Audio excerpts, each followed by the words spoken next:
सबसे पहले बेटा ये प्रयास कैरियर इंस्टीट्यूट क्या है हल्का सा देख लेते हैं। ये दोनों बच्चे जा सकते हैं, साइंस वाला भी इनकी नौकरी खा जाता है, आर्ट्स वाला भी नौकरी खा जाता है। आर्ट्स वाला बच्चा ये सोचता है कि मैं तो मास्टर बन जाऊंगा, बीएड कर लूंगा, बीएसटीसी कर लूंगा, कांस्टेबल बन जाऊंगा, पटवारी बन जाऊंगा, मेरे से साइंस नहीं पढ़ी जाती। लगभग 16-17 की उम्र से 25 साल तक हो जाता है, तब तक ये अपनी ग्रेजुएशन भी कर लेता है, 2 4 5 5 भर्तियां भी देख लेता है, लेकिन इसका कहीं पर भी नंबर नहीं आता। क्यों नहीं आता है? 10वीं में 41% है वो पीछे से कर गए, जिन बच्चों के 54-55% है वो 90 क्रॉस कर गए। मतलब सैकड़ों बच्चे ऐसे हैं जो 40-42% के हैं और 85 to 95 के बीच में लेके आ गए। सभी को नमस्कार। आज हम चर्चा करने वाले हैं प्रयास कैरियर इंस्टीट्यूट के बारे में।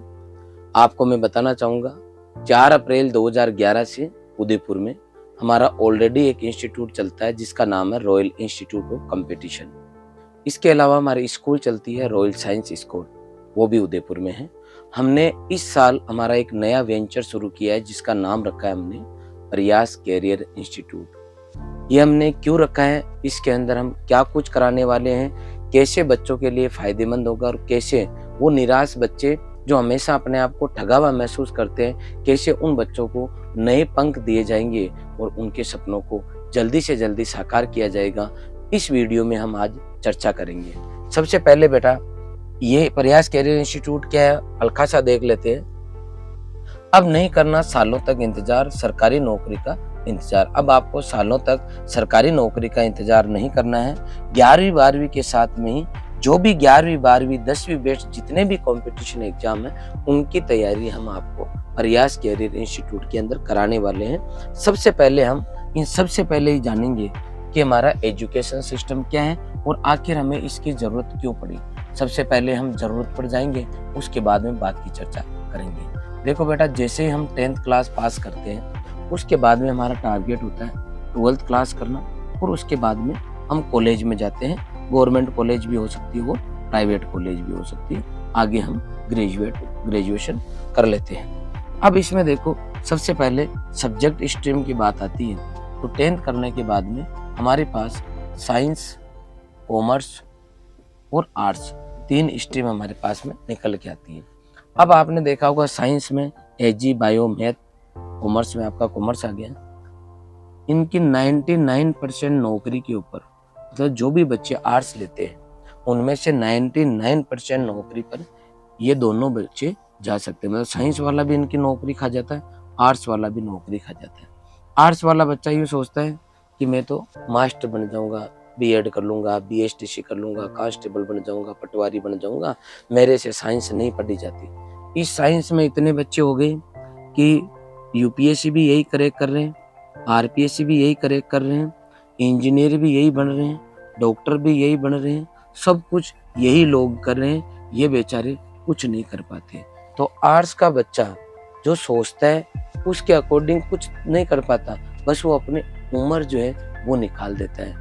कंपटीशन में जाएगा, पटवारी की तैयारी करेगा, 4 बार 5 बार भर्तियां देखेगा, लेकिन ये साइंस वाले उसकी नौकरी खा जाते हैं। तो एक तरीके से आर्ट्स का बच्चा जो है वो लगभग 16-17 की उम्र के अंदर 12th पास कर लेता है और उसके बाद में वो या तो वो बीएसटीसी कर लेता है या फिर वो जनरल बीए कर लेता है और उसके बाद में वो कंटिन्यू आगे की भी कॉलेज करता रहता है। कभी एमए करता है, कभी बीएड करता है, कभी कुछ करता है, चलता रहता है उसका। लेकिन जब भी उसकी बेचारे की नौकरी की बात आती है और वो साइंस वाले टूट पड़ते हैं, वो इसकी नौकरी ले जाते हैं। तो इस बच्चे के साथ अन्याय होती है। 12वीं के साथ में ये लगभग 25 साल का हो जाता है, मतलब लगभग 16-17 की उम्र से 25 साल तक हो जाता है। तब तक ये अपनी ग्रेजुएशन भी कर लेता है, 2 4 5 5 भर्तियां भी देख लेता है, लेकिन इसका कहीं पर भी नंबर नहीं आता। क्यों नहीं आता है? क्योंकि ये बच्चा क्या करता है, सबसे पहले इसके लिए खुद ही जिम्मेदार है।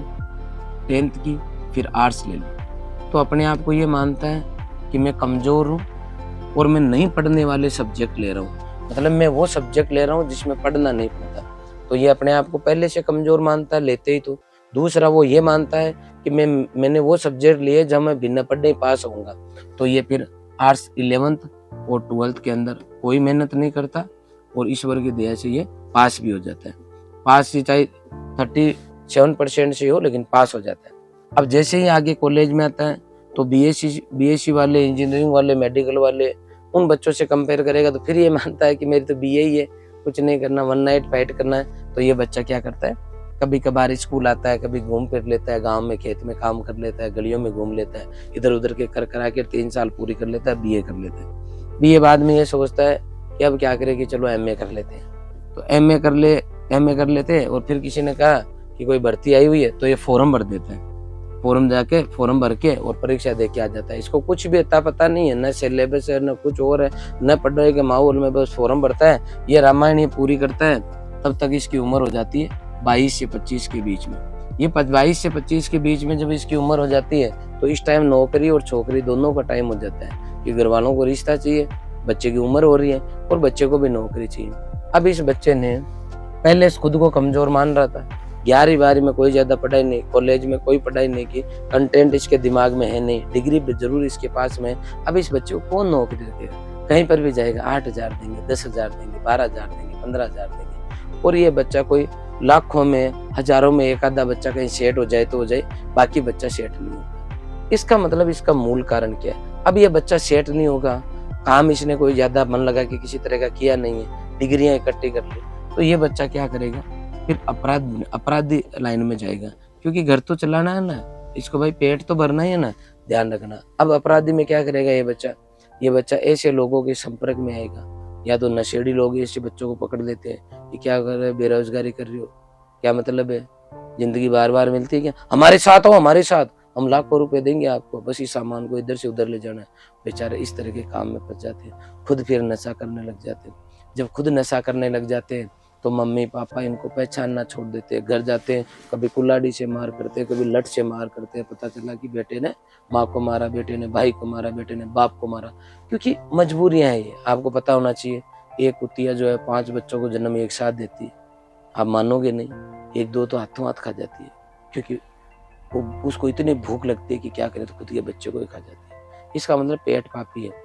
अगर पेट नहीं भरता है तो पहला काम आपका पेट भरने का है, और उस टाइम रिश्ते गए भाड़ में, और उसी का नतीजा है कि आपने आजकल अखबार के अंदर, न्यूज़पेपर के अंदर नेगेटिव न्यूज पढ़ी होगी, क्योंकि उसका कारण है इस तरीके के बच्चे जो लोगों की नज़रों में पढ़े लिखे हैं, लेकिन दिमाग से पढ़े लिखे नहीं है, क्योंकि इनको नॉलेज ज़्यादा नहीं है। नॉलेज क्यों नहीं है? क्योंकि इन्होंने सीखा नहीं।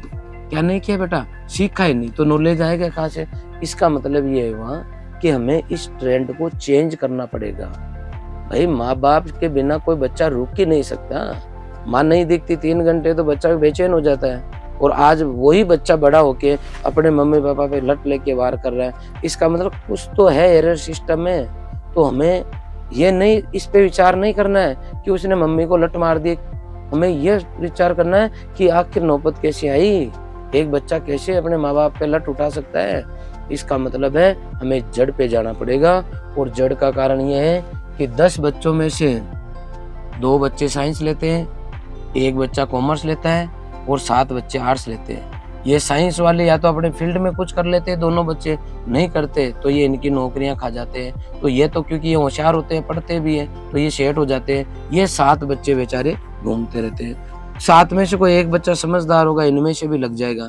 ये 6 बच्चे, उम्र इनकी बच्चों की 22 से 25 साल के बीच में है, ना तो नौकरी है ना ही छोकरी है। कहने का मतलब खाली दिमाग के बच्चे घर वालों से पैसा लेके खर्च करना सीख गए। अब जब इनकी बारी आई है कमाने की, तो इनके पास हुनर नहीं है, इनके पास वो क्वालिटी नहीं है कि कहीं जाके कमा सके। कहीं छोटी मोटी जगह पढ़ाने का काम चालू कर दिया, कोई कहीं पर रहेगी तो 10-12 हज़ार रुपये से ज्यादा इनको मिलता नहीं है, तो उनसे उनका घर चलता नहीं है। तो अब हमें ये देखना है कि हमारा जो युवा है वो इस तरीके से डाइवर्ट हो रहा है, तो उस बच्चे को कैसे डाइवर्ट करे कि वो 2 पैसे कमाने लग जाए। तो देखो मेरा सीधा सा कहना है, मैं कभी किसी बच्चों को ये नहीं कहता कि शिक्षा अच्छी चीज है।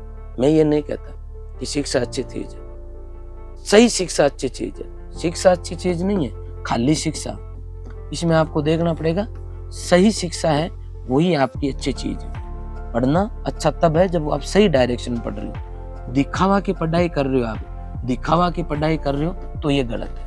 दिखावा की पढ़ाई आपको बेरोजगारी की ओर लेके जाती है। दिखावा की पढ़ाई आपके घर पे कर्जा कराती है। दिखावा की पढ़ाई आपको नशेड़ी बनाती है। दिखावा की पढ़ाई आपके इस जन्म को नरक बना देती है। इसका मतलब है हमें इस रास्ते पे चलना है बेटा, हम इस रास्ते पे चलेंगे, इस पे हम काम करेंगे। तो सही शिक्षा का मतलब कौन सी शिक्षा हुई? सही शिक्षा हमारी वो शिक्षा सही शिक्षा कहलाएगी जो हमें सही शिक्षा वो कहलाएगी जो हमें 12वीं के बाद में, या यूं कह दो कि 22-23 की उम्र में क्या दे, पैसा दें। इस शिक्षा की वजह से हमारी जाब में पैसा आना चाहिए, प्लस समाज में हमारी इज्जत होनी चाहिए। अगर समाज में इज्जत है और पढ़ाई की वजह से पैसा, चाहे नौकरी लग गया हो, सरकारी लगो चाहे प्राइवेट लगो, कुछ भी लगो, लेकिन पढ़ाई की वजह से पैसा आ रहा है, इसका मतलब सही शिक्षा है। पढ़ाई की वजह से अगर बेरोजगारी आ गई अपने, इसका मतलब है कि ये शिक्षा अपन ने सही ग्रहण नहीं की।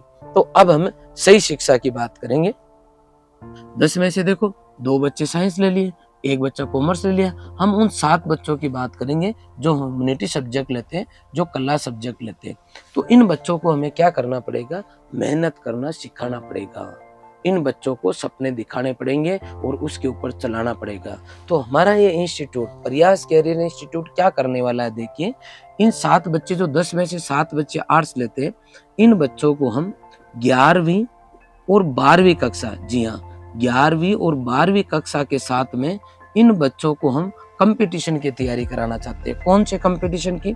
जो भी कंपटीशन 10th के बाद में होते हैं, जो भी कंपटीशन 12th के बाद, जैसे आपका कांस्टेबल है, मतलब पुलिस में भी आप 12वीं करके लग सकते हो, नेवी, एयरफोर्स, रेलवे, आपके पशु परिचर, बहुत सारी भर्ती हैं जिनमें हम आप 10वीं और 12वीं करके क्या लग सकते हो? गवर्नमेंट नौकरी लग सकती हो। तो अब अपने को क्या करना पड़ेगा? इन बच्चों को 11वीं 12वीं के साथ में वो सब्जेक्ट पढ़ाना है, इनको मेहनत करना सिखाना है, जो कि इन नौकरियों में आते हैं। अब इनमें क्या आते हैं? इनमें देखो, एक तो जनरल जीके आती है, एक मैथ आती है, एप्टीट्यूड आती है 10th तक की, ठीक है। इसके अलावा आपकी इसमें रीजनिंग आती है, इसके अलावा इसमें जनरल साइंस आती है, जनरल साइंस आती है, जनरल इंग्लिश और जनरल हिंदी। इनकी अगर कोई बच्चा 11वीं 12वीं के साथ तैयारी कर ले तो आगे वो बीएसटीसी भी कर लेगा और इतना मैटर पढ़ लेगा कि बीएसटीसी के बाद में पेपर क्रैक भी कर लेगा। वो बच्चा यहाँ से पढ़ के, चाहे वो कांस्टेबल का एग्जाम हो, चाहे और नेवी एयरफोर्स का 10+2 लेवल का जो भी पेपर होता है नॉन टेक्निकल, उन सब के लिए एलिजिबल हो जाएगा। तो इस बच्चे को अपन कैसे पढ़ाएंगे? तो इस बच्चे को अपन ऐसे पढ़ाएंगे कि 11th क्लास, या तो वो हमारे पास 11th में एडमिशन लेगा या फिर वो 12th क्लास में एडमिशन लेगा। तो इसको लेवल फर्स्ट के 11th-12th के कोर्स के साथ में लेवल फर्स्ट की रीजनिंग, मैथ, इसके अलावा जीके, इसके अलावा आप बात करो इसके जनरल साइंस, इसके अलावा मैथ, रीजनिंग, ये सब लेवल फर्स्ट की पढ़ा देंगे। लेवल 1 का मतलब यहाँ ये है 10+2 तक की जितनी भी भर्तियां होती है उतनी। और अब इसको क्या करेंगे? जब ये इंस्टीट्यूट में पढ़ेगा तो इसको 24 घंटे का मैनेजमेंट देंगे। 6 से 8 घंटे बच्चे की क्लास चलेगी, 6 से 8 घंटा बच्चा रिवीजन करेगा और 6 से 8 घंटा बच्चा नहाना धोना सोना करेगा। ये इनका शेड्यूल रहेगा। तो इसमें क्या करेंगे? ये बच्चे क्लास के अंदर जब पढ़ेंगे तो अपने 11th और 12th के सब्जेक्ट भी पढ़ेंगे आधे टाइम, और आधे टाइम ये सब्जेक्ट पढ़ेंगे। ये समझ गए? अब इन बच्चों में जोश आएगा क्योंकि इनको नौकरी लगना है, तो ये कोर्स भी कवर करेंगे और ये कोर्स भी कवर करेंगे। ये कवर करते करते इनके सामने हम पेपर लाएंगे कि ये क्वेश्चन आपने इस बार सोल्व किया है जो कि कांस्टेबल में पूछा गया, ये बीएसटीसी में पूछा गया, ये आपका सीयूटी में पूछा गया, ये पशु परिचर में पूछा गया। तो इन बच्चों को पता चलेगा कि हम 11th-12th के साथ में इन एग्जाम्स, जो जितने भी एग्जाम होंगे हमारे 12वीं के बाद में, 10वीं के बाद में, उनको हम क्रैक कर पा रहे, तो इनमें कॉन्फिडेंस आएगा। तो 11वीं के साथ में बच्चा कर लेगा, 12वीं के साथ में इन्हीं चीजों को वापस रिवीजन कर लेगा। अब 2 साल होगी, बच्चा 12th के अंदर अच्छे परसेंट लेके आएगा, 12th में अच्छे परसेंट लेके आएगा। इस साल भी हमारी संस्थान से 95% से ऊपर 13 बच्चे रहे। जी हाँ, इसके अलावा हमारे यहाँ से 90 से ऊपर 103 स्टूडेंट रहे हैं, 85% से ऊपर 296 रहे हैं, 80% से ऊपर 475 स्टूडेंट रहे हैं। आप देख सकते हो। और इसमें बहुत सारे ऐसे बच्चे हैं जिनके 10वीं में 41% है, वो 85 तक गए हैं। जिन बच्चों के 54-55% है वो 90 क्रॉस कर गए। मतलब सैकड़ों बच्चे ऐसे हैं जो 40-42% के हैं और 85 to 95 के बीच में लेके आ गए। इसका मतलब अगर बच्चे को बढ़िया समझाया जाए, मोटिवेट किया जाए, उसको माहौल दिया जाए, तो बच्चा आराम से क्या करेगा? 12th के साथ में ही उसके दिमाग के अंदर कंपटीशन की भावना, पेपर क्रैक करने की भावना रहेगी। अब देखो, ये केवल भावना ही नहीं, पहले बच्चा 11वीं 12वीं के बाद में मजे लेता था कि मैं तो मैंने हल्का सब्जेक्ट ले रखा है, मैंने कमजोर सब्जेक्ट ले रखा है, मैंने नहीं पढ़ने वाला सब्जेक्ट ले रखा है, मजे मारता पेपर दे के आता पास हो जाता, हल्का फुल्का 11वीं 12वीं कर लेता। यहाँ पे बच्चा 11वीं 12वीं के साथ में वो नौकरी वाला कंटेंट लेके जा रहा है, तो जब भी बच्चा नौकरी का पेपर देने जाएगा तो या तो पहली बार में करेक्ट कर लेगा या फिर 1-2 नंबर से रहेगा। मेहनत करने की उसकी आदत पड़ गई, बच्चा लगा रहेगा, किसी न किसी भर्ती में वो लग ही जाएगा, क्योंकि हमने उसको क्या किया है, हमने उसको मेहनत करने की आदत डाल दी है। पहले में अब में इतना ही फर्क है। और कोई बंदा मेहनत करना सीख गया और कल को नौकरी नहीं लगा तो प्राइवेट सेक्टर में जाएगा तो भी लाखों कमा सकता है, क्योंकि हर सेक्टर में मेहनत वाले की जरूरत है। अभी हो क्या रहा है, बच्चा 16 से लेके 25 के बीच में कागज इकट्ठा कर रहा है, मेहनत नाम से कुछ नहीं कर रहा और दिखावे की पढ़ाई पढ़ रहा है कि पढ़ रहा हूँ। क्या पढ़ रहा है, कितना आता है? आता कुछ नहीं, क्योंकि पढ़ता नहीं हूँ। यहाँ हम बच्चे को मेहनत करना सिखा रहे हैं। बात समझ में आई? इसलिए ये इसकी जरूरत है। अब लेवल 1 की बात की, अब कोई बच्चा यहाँ आके उसके दिमाग में ये आ गया कि भाई लेवल 1 मेरा कंप्लीट है, अब मैं लेवल 2 में मतलब यूपीएससी, आरपीएससी, फर्स्ट ग्रेड उनकी तैयारी करूंगा, मैं वो बनने वाला हूँ। उस केस में उसको क्या है, कॉलेज के साथ में ये सभी सब्जेक्ट पढ़ाए जाएंगे, ताकि वो बच्चा बाद में कॉलेज में जाने के बाद में जिसकी इच्छा है कि मैं आगे की तैयारी करूंगा और अच्छी नौकरी लगूंगा, वो काम करेगा। और जिसको 10+2 करने के बाद में वहीं तक की नौकरी चाहिए, वो बच्चा उनकी तैयारी करेगा और वो उन पे लग जाएगा, उसकी नॉर्मल कॉलेज चलती रहेगी। अब इससे रिलेटेड हम कैसे तैयारी कराएंगे, क्या कुछ कराएंगे, आपके दिमाग में बहुत सारे सवाल होंगे, उनके जवाब मैं आपको यहाँ पे एक एक करके स्लाइड के थ्रू दूंगा, ताकि आपके जो भी मन में डाउट आते हो इसको लेके वो अपन इसको सॉर्ट आउट कर सके। पहला प्रश्न तो ये हो सकता है कि कम उम्र में नौकरी लगने का क्या फायदा है। फायदा ये है कि हमारे इस संस्थान से बहुत सारे ऐसे बच्चे रहे हैं जो बहुत कम उम्र के अंदर नौकरी लगे हैं, जो कि हम 2011 से बच्चों को तैयारी करा रहे हैं। तो बहुत सारे ऐसे बच्चे, आप YouTube पर जाओगे तो हमारे वीडियोज भी मिल जाएंगे कि बच्चे की 18 साल उम्र हुई ना और नौकरी लग गई ना। तो कम उम्र में नौकरी लगने पर अगर कोई गरीब परिवार का बच्चा है जिसकी इकोनॉमिकली कंडीशन जो है ज्यादा ठीक नहीं है, तो वो बच्चे क्या कर सकते हैं कि एक बार नौकरी लग के परिवार के लिए, खुद के लिए सारा बन सकते हैं। उसके बाद में धीरे धीरे वो अपने आगे की पढ़ाई भी कर सकते हैं और कंपटीशन देते हुए वो बच्चे IAS, RAS, फर्स्ट ग्रेड इन सब भर्तियों में भी जा सकते हैं। एक परिवार को सारा मिलेगा जिससे आपको कॉन्फिडेंस मिलेगा। जो करोड़पति है उनको जरूरी नहीं है कम उम्र में नौकरी लगना, लेकिन जो मध्यम वर्ग के हैं या मध्यम वर्ग से भी निचले तबके के जो लोग हैं, जो बच्चे हैं, उनको जल्दी नौकरी लगने पर फायदा होगा, क्योंकि वो आगे अच्छी नौकरी की तैयारी भी कर सकते हैं। 10वीं और 12वीं के बाद में कौन कौन सी सरकारी नौकरी में अवसर उपलब्ध है। 10th के बाद में इतनी जगह भर्तियां आती है, 12th के बाद में इतनी जगह भर्तियां होती है, हमेशा कोई ना कोई इनका नोटिफिकेशन आता है। अगर आपका कंटेंट तैयार है तो बेटा आप आराम से लग सकते हो। क्या 10वीं या 12वीं के बाद नौकरी लगने पर भविष्य में अधिकारी स्तर की नौकरी नहीं लग सकते? बिल्कुल लग सकते हैं। आपको इससे कॉन्फिडेंस आएगा। अरे सर हम नौकरी करते हैं फिर छुट्टियां मिल जाती है क्या? छुट्टियां भी मिल जाती है, प्लस आप आगे प्राइवेट BA भी कर सकते हो, जिसकी सेम मान्यता होती है जैसे कि नॉर्मल BA की होती है। तो आप जो है 10वीं 12वीं बेस्ट भर्तियों में लगने के बाद में आगे की नौकरी भी लग सकते हो, कोई चिंता करने की जरूरत नहीं है। मैं प्रयास कैरियर इंस्टीट्यूट कब ज्वाइन कर सकता हूँ? आप जो हमारे इंस्टीट्यूट को, अगर आपने इस साल 10वीं पास की है तो आप 11वीं में ज्वाइन कर सकते हो। अगर आपने इस साल 11वीं पास की है तो आप 12वीं में ज्वाइन कर सकते हो। आपने 11th में अगर तैयारी नहीं की तो हम आपको उसकी तैयारी कराएंगे। हम तो 0 से आपको पढ़ाएंगे और एक एक फंडा आपका क्लियर कराएंगे। इसके बाद में क्या मैं यहाँ आपके यहाँ ऑफलाइन पढ़ाई कर सकता हूँ? बिल्कुल, आप हमारे यहाँ आके, हमारा स्कूल है, आप यहाँ स्कूल के साथ में पढ़ सकते हैं। 11वीं और 12वीं दोनों पढ़ सकते हैं, कोई तकलीफ नहीं है। 11वीं कहीं और से की है तो 12वीं आप हमारे यहाँ पढ़ सकते हैं, कोई दिक्कत नहीं है। यदि मैं 11वीं या 12वीं में पढ़ते हुए ज्वाइन करूँ तो मुझे क्या पढ़ाया जाएगा?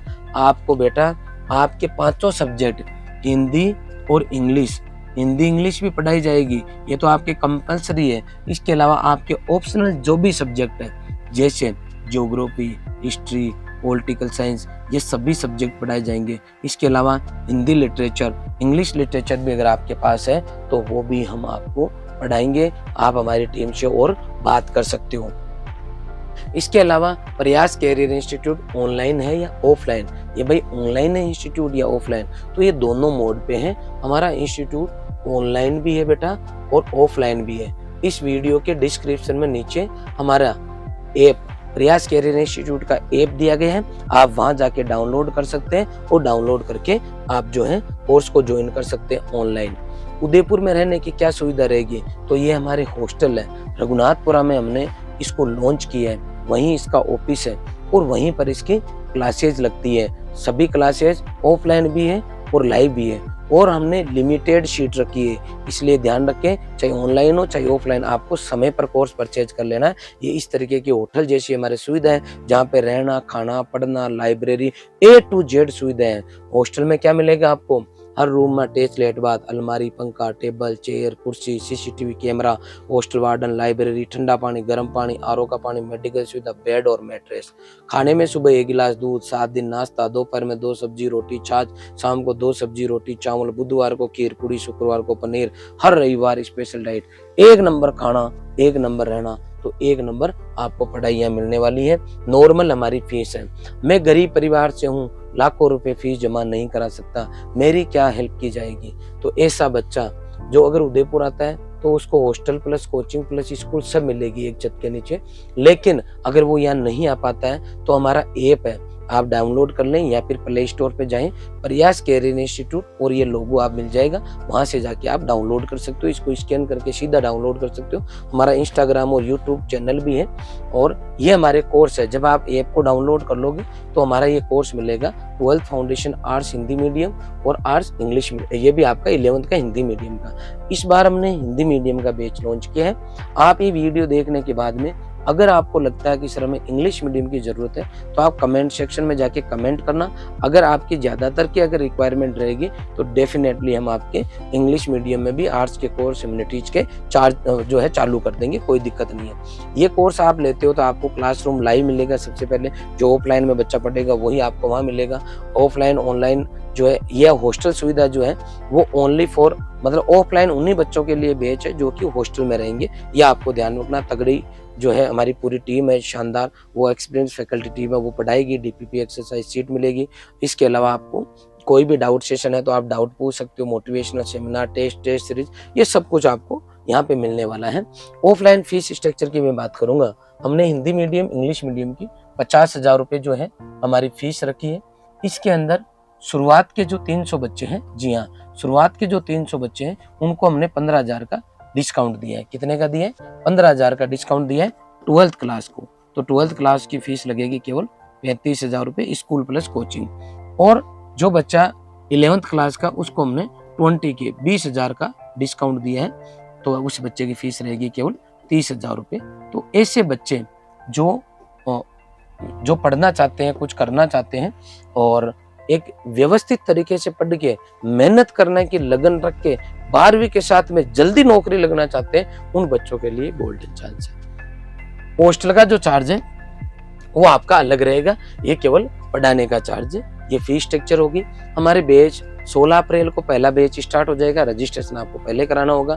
1 मई, 16 मई, 1 जून, 16 जून और 1 जुलाई, तब तक हमारे इस टाइम तक एडमिशन चलते रहेंगे। अगर आपको कोई ज़्यादा इन्फॉर्मेशन लेनी है तो हमारी ये टीम है, इनसे आप संपर्क करके बातचीत कर सकते हो। ध्यान रखें, हम 2011 से इंस्टीट्यूट लाइन में, रॉयल इंस्टीट्यूट उदयपुर हमारा मेन जो है इंस्टीट्यूट है, हमारी स्कूल है और इसी जो है कड़ी में हमने जो है प्रयास कैरियर इंस्टीट्यूट की शुरुआत की है। तो मेरे पुराने जितने भी ऐसे बच्चे जो इस संस्थान से जुड़े हैं, पेरेंट्स जुड़े हैं, अभिभावक जुड़े हैं, उन सबसे मेरी रिक्वेस्ट है कि इस वीडियो को ज़्यादा से ज़्यादा आप शेयर करें, ताकि एक ऐसे कह सकते हैं कि जिस बच्चे के लिए रास्ते बंद हो रखे हैं, जिस बच्चे को कोई गाइड करने वाले नहीं है। साइंस के अंदर तो हर 1-2 बच्चे के ऊपर 500 लोग कोचिंग वालों के फ़ोन आते हैं, लेकिन आर्ट्स के बच्चे के लिए उसको कोई गाइड करने वाला नहीं है। तो हम आप लोगों के लिए सहारा बनना चाहते हैं, आपको आगे उठा के आपसे मेहनत करवाना चाहते हैं। तो ऐसे सभी बच्चों से रिक्वेस्ट है, पेरेंट्स से रिक्वेस्ट है कि सब तक इस वीडियो के लिंक को शेयर करें ताकि ये सूचना ज़्यादातर तक पहुंचे। आपने ये पूरा वीडियो देखा, इसके लिए आपका बहुत बहुत आभार। Thank you very much.